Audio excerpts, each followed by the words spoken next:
Property విషయంలో confusion గా ఉన్నారా? గేటెడ్ కమ్యూనిటీలో ఫ్లాట్ తీసుకోవాలా లేదా విల్లా తీసుకోవాలా? మన పిల్లల భవిష్యత్ కోసం ఓపెన్ ఫ్లాట్ తీసుకోవాలా? మన హైదరాబాద్ లో ఏ లొకేషన్ లో కొంటే మంచి అప్రిసియేషన్ వస్తుంది? మరి నమ్మకమైన ప్రాపర్టీ కొనాలంటే నమ్మకమైన గైడ్ కావాలి కదా. ప్రాపర్టీ అడ్వైజర్ కోసం సంప్రదించండి వరాహస్వామి ప్రాపర్టీ గూగులర్. కాంటాక్ట్ 7207218485. ఓం శ్రీ మహాగణాధిపతియే నమః. ఓం శ్రీ మాత్రే నమః. ఈరోజు జూలై నెల మాస ఫలితాలు చెప్పుకుంటున్నాము. ముందుగా మేషరాశి. మేషరాశిలో అశ్విని 4 పాదాలు, భరణి 4 పాదాలు, కృత్తిక 1 పాదం ఉంటాయి. మేషరాశికి అధిపతి కుజుడు. రవి వృషభం నుంచి మిథునానికి ఈ నెల 15వ తారీఖున మారాడు. అలాగే బుధుడు మిథునం నుంచి కర్కాటకానికి 14వ తారీఖున మారాడు. శుక్రుడు 12వ తారీఖున వృషభం నుంచి మిథునానికి మారాడు. కుజుడు స్వస్థానంలో అంటే మేషరాశిలోనే స్థితి. అందువల్ల కుజుడు ఆ మేషరాశికి అధిపతి కనుక మేషరాశికి అన్ని లాభాలే ఉంటాయి. ఈ నెల మేషరాశి వారికి చాలా అనుకూలంగా ఉన్నది. ఆరోగ్యం విషయం చూస్తే ఆరోగ్యం చాలా బాగుంటుంది. కుటుంబంలో అందరి ఆరోగ్యం బాగుంటుంది. కాకపోతే చతుర్థంలో బుధుడు ఉన్నాడు కనుక బుధుడు కుజునికి శత్రువు కనుక కొద్దిగా తల్లి ఆరోగ్యం విషయంలో జాగ్రత్త వహించాలి. మిగతా అందరికీ కుటుంబంలో ఆరోగ్యం విషయంలో ఎటువంటి బాధలు లేవు. కుటుంబం ద్వితీయంలో గురువు స్థితి పొంది ఉన్నాడు. గురువు ద్వితీయంలో ఉన్నాడు అని అంటే గురువు శుభగ్రహం కనుక గురువు వల్ల అన్ని మంచే జరుగుతుంది. ద్వితీయంలో గురువు మూలంగా ఆహారం, మాట, కుటుంబ సౌఖ్యం అన్నీ దొరుకుతాయి. ధనం కూడా బాగా ఈ రాశి వారికి ఈ నెలలో దొరుకుతుంది. కుటుంబంలో సుఖ సౌఖ్యాలు ఉంటాయి. అందరూ ఒకరికొకరు సహకరించుకుంటూ కుటుంబంలో ఏ సమస్య వచ్చినా ఒకరితో ఒకరు మాట్లాడుకుంటూ సమస్యలన్నిటినీ పరిష్కరించుకునే దిశగా ఈ రాశివారు ప్రయత్నం చేస్తారు. విద్య, సంతానం యొక్క విద్య చాలా బాగుంటుంది. వారికి మంచి ర్యాంకులు వస్తాయి, మంచి సీట్లు వస్తాయి. అందువల్ల వారు విద్యలో మంచిగా రాణించి కుటుంబానికి పేరు ప్రతిష్టలు తీసుకొస్తారు. ఉద్యోగం ద్వితీయంలో గురువు ఉన్నాడు కనుక ఆదాయం బాగుంటుంది కనుక ఉద్యోగం కూడా చాలా బాగుంటుంది. కొత్తగా ఉద్యోగం కోసం ప్రయత్నం చేస్తున్న వాళ్ళకి ఉద్యోగ అవకాశాలు బాగా దొరుకుతాయి. ఉద్యోగంలో డిప్యుటేషన్స్ ఉంటాయి, స్థానచలనం ఉండొచ్చు, ప్రమోషన్లు ఉంటాయి. అందువల్ల ఉద్యోగస్తులకి ఈ నెల అనుకూలంగా ఉంటుంది.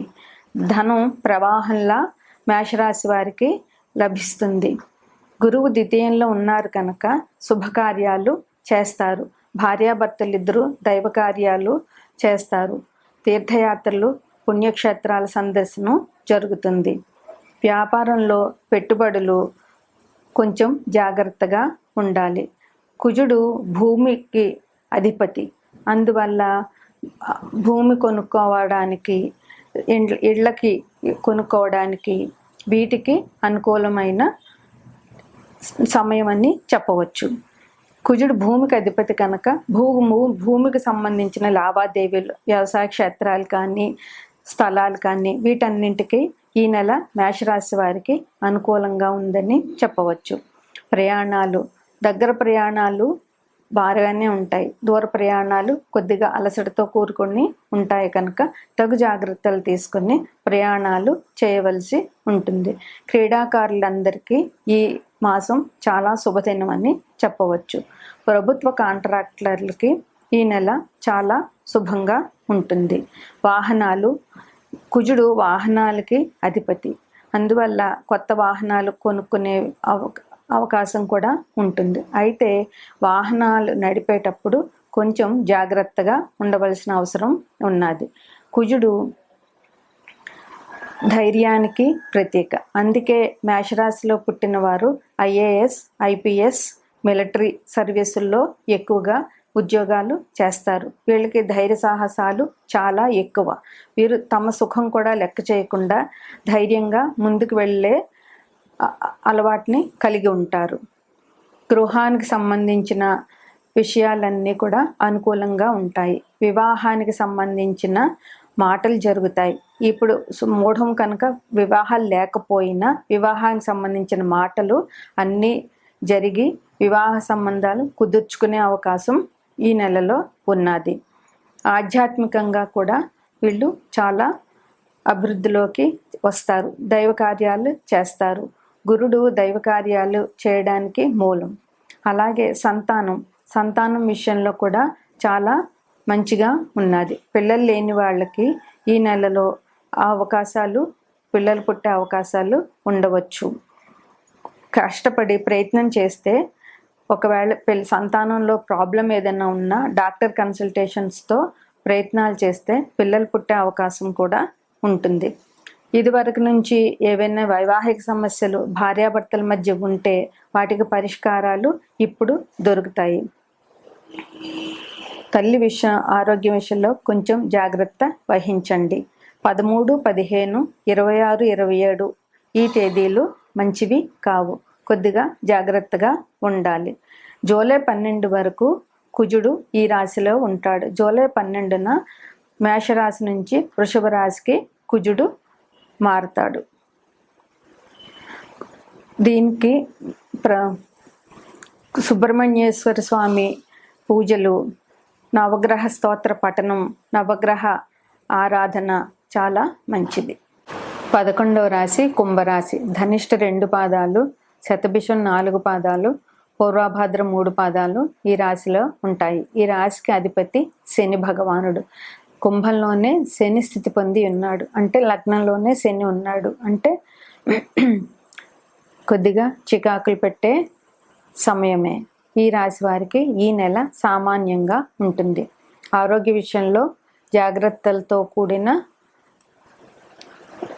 అవసరం ఉంది. ఎందుకంటే శని భగవాన్ లగ్నంలోనే ఉన్నారు కనుక అనారోగ్యం చేసిందంటే దాన్ని కోలుకోవడానికి చాలా టైం పడుతుంది, ఆలస్యం జరుగుతుంది. కనుక జాగ్రత్తలు తీసుకుని ఆరోగ్యం పాడవకుండా ముందు జాగ్రత్తలు తీసుకోవాల్సిన అవసరం ఈ రాశి వారికి చాలా ఉంది. కుటుంబం విషయంలో జాగ్రత్తలు అవసరం. ద్వితీయంలో రాహు స్థితి పొంది ఉన్నాడు. ద్వితీయం కుటుంబాన్ని, ధనాన్ని, ఆలోచనల్ని అన్నిటినీ సూచిస్తుంది. అందువల్ల రాహు ఉంటే మాట తోలడం ఎక్కువ జరుగుతుంది. అందువల్ల ఈ రాశివారు ఎవరితో అయినా మాట్లాడేటప్పుడు జాగ్రత్తగా, పొగరుగా మాట్లాడకుండా ఆచితూచి మాట్లాడాల్సిన అవసరం ఈ రాశి వారికి చాలా ఉంది. ఎందుకంటే ద్వితీయంలో రాహు మాట తూలేమంటే మనకు సంబంధ బాంధవ్యాలు ఎవరితో అయినా తెగిపోయే అవకాశం ఉంది. కుటుంబంలో కూడా మాట విషయంలో జాగ్రత్తగా ఉండాలి. అందరితోటి తగిన విధంగా మాట్లాడడం, సంయమనపరచడం, కుటుంబ సభ్యుల మాటలు వినడం, వారి ఆలోచనలు అర్థం చేసుకోవాల్సిన అవసరం పరస్పరం ఈ రాశి వారికి ఉన్నది. విద్యకు సంబంధించి ఇబ్బందులు లేవు. విద్యార్థులు కష్టపడాలి. కష్టపడిందే ఫలితం అనేది రాదు కనుక కష్టపడాల్సిన అవసరం ఈ రాశి వారికి ఉన్నది. ఎందుకంటే ఏలినాటి శని నడుస్తూ ఉంటుంది కనుక ఏలినాటి శని ప్రభావం ఈ రాశి వారి మీద తప్పకుండా ఉంటుంది. అయితే శని భగవానుడు కష్టపడే వారికి ఏమీ అపకారం చెయ్యడు.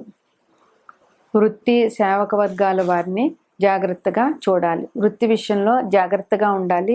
వాళ్ళ దగ్గర పనిచేసే సేవకులకి తగినంత వేతనాలు ఇచ్చి వాళ్ళని గౌరవంగా చూసినప్పుడు వీరికి ఇబ్బంది అనేది జరగదు. పెళ్లి కుదిరే అవకాశాలు ఈ రాశిలో వారికి ఉన్నాయి. ఆ పెళ్లి కాని వారికి పెళ్లి కుదిరే అవకాశాలు ఈ రాశిలో చాలా ఉన్నాయి. వాహనాలతో ఇబ్బంది ఉండే అవకాశం ఉన్నది. ఎందువలనంటే శని లగ్నంలో ఉన్నారు కనుక వాహనాలు జాగ్రత్తగా నడపడం, బైకులు, కార్ల మీద వెళ్ళే వాళ్ళు జాగ్రత్తగా ట్రాఫిక్ రూల్స్ పాటిస్తూ వాహనాన్ని జాగ్రత్తగా నడపాల్సిన అవసరం చాలా ఉన్నది. భార్య ఆరోగ్య విషయంలో జాగ్రత్త వహించాలి. ఆరోగ్యం ముందు జాగ్రత్త తీసుకుంటే అనారోగ్యం పాలు కాకుండా ఉంటారు. విద్యార్థులకి సామాన్యంగా ఉంటుంది.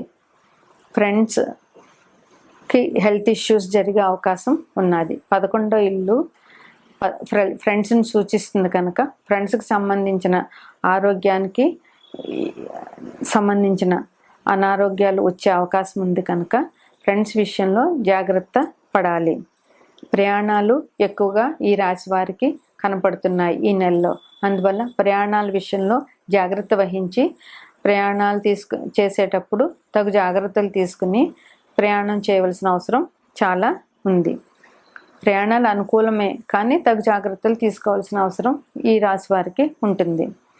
మొండి బకాయిలు ఉన్నాయంటే అవి వసూలయ్యే అవకాశం ఈ రాశిలో వారికి చాలా ఉంది. అందువల్ల జాగ్రత్తగా ఆ మొండి బకాయిల్ని తీసుకోవాల్సిన అవసరం ఉంది.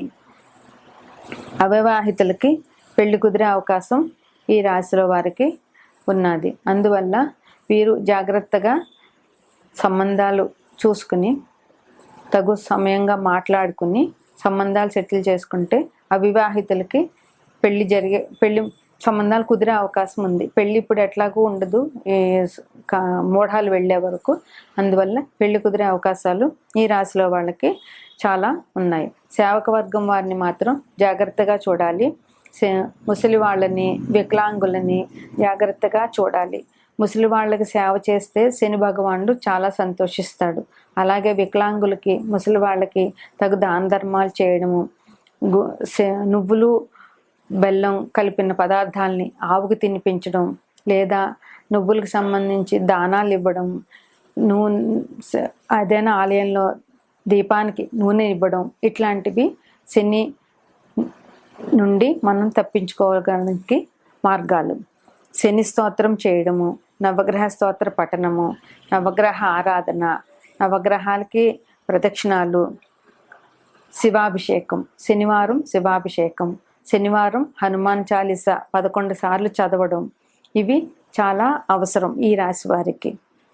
పెద్దలను, వృద్ధులను, తల్లిదండ్రులను గౌరవించడం శనికి చాలా ఇష్టం. అందువల్ల ఇవి చేసి శని భగవానుడి కృపకి పొందగలుగుతారు.